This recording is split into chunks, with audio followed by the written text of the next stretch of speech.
हमार channel Mithila music ललमनिया बाजार के सब्सक्राइब करू और घंटी के सेहो दबाओ। धन्यवाद।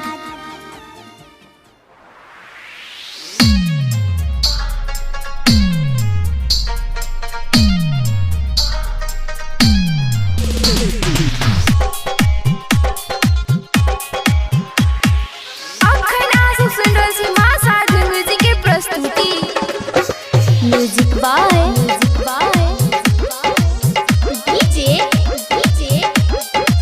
जीवन राज भरतपुर बाजार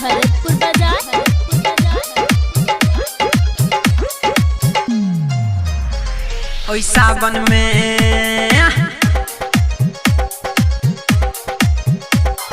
सावन में भोले बाबा के व्रत हम करबै। तोरे खातिर सुन के जानू कांवर में जल हम भरबै।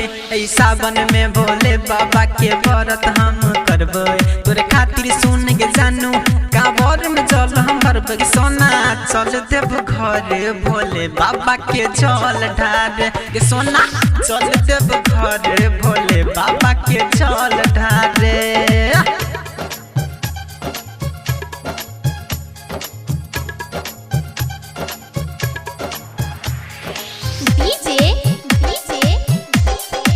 जीवन राज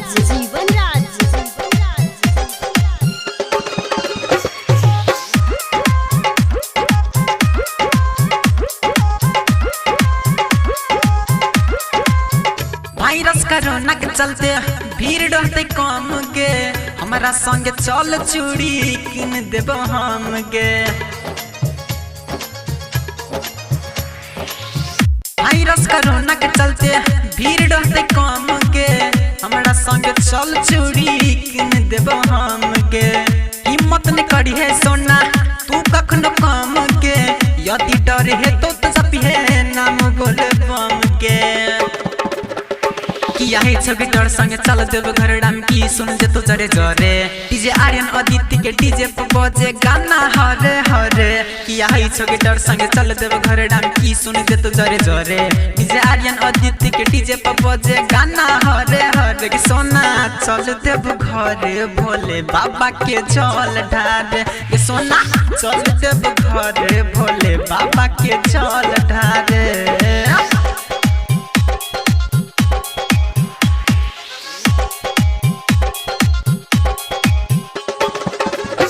म्यूजिक बाय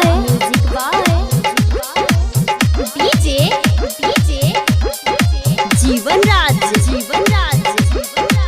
भरतपुर बाजार